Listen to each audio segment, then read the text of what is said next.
আসসালামু আলাইকুম। হামিদ জব প্রিপারেশনে আপনাদের সবাইকে স্বাগতম জানাচ্ছি। আশা করি আপনারা সবাই ভালো আছেন। কি খুব চিন্তিত যে পরীক্ষায় খারাপ করেছেন, সামনের দিনগুলো কেমন যাবে? তো দেখুন, আল্লাহ ইজ দ্য বেস্ট প্ল্যানার। অর্থাৎ তিনি সবকিছু প্ল্যান করে রেখেছেন। আপনাকে শুধু আপনার ডিটারমিনেশন, পারসেভারেন্স, প্যাশন, কনসিস্টেন্সি এই জিনিসগুলো বজায় রেখে প্লাস লাক যদি আপনার ফেভার করে ইনশাআল্লাহ আপনি ভালো কিছু করতে পারবেন। হয়তোবা এবার আপনার লাক ফেভার করেনি, অন্য কারো করেছে। দেখুন মুদ্রার কিন্তু এপিঠ ওপিঠ থাকে।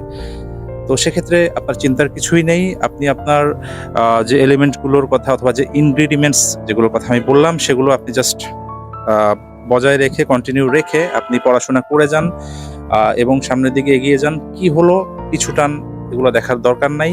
আপনি আপনার মতো এগিয়ে যান, ইনশাআল্লাহ সাকসেসফুল হবেন। পড়ার টেবিলে পড়তে বসেছেন, মনে হচ্ছে যে আপনি সব জানতা সবকিছুই পারেন।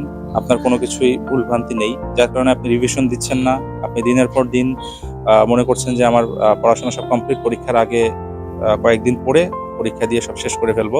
এটাই সম্পূর্ণ ভ্রান্ত ধারণা। অর্থাৎ আপনাকে সবসময় প্র্যাকটিসের মধ্যে থাকতে হবে।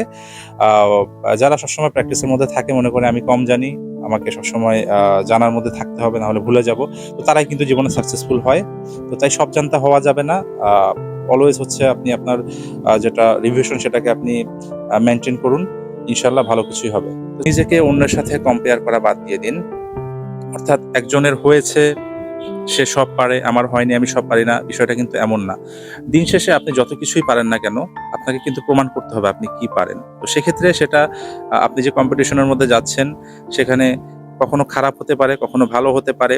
দুজনের মধ্যে কম্পেয়ার করলে দেখা যাবে যে কোনো একটা পার্সেন্টেজে আপনি খারাপ করে ফেলেছেন, যার কারণে সে এগিয়ে গিয়েছে, আপনি এগিয়ে যেতে পারেননি। তো বিষয়টা এমনই, কিন্তু এই বলে এই না যে আপনি আ মানে তার থেকে কিন্তু কম জানেন অথবা কম পারেন। তারা সেমই পারেন, কিন্তু দেখা গিয়েছে তার অভিজ্ঞতা এসবের কারণে সে হয়তোবা একটু এগিয়ে গিয়েছে, অথবা তার লাকের কারণে সে একটু এগিয়ে গিয়েছে, তার পারসেভারেন্স এর কারণে সে একটু এগিয়ে গিয়েছে। তাই চেষ্টা করতে থাকুন। আপনি আ আপনিও ঠিক পথেই হাঁটছেন, ঠিকভাবে পড়াশোনা করছেন। কিন্তু কিছু হয়তোবা রুলস এ ভুল আছে। Failure is the pillar of success, আমরা কিন্তু আজীবন এগুলো পড়ে এসেছি।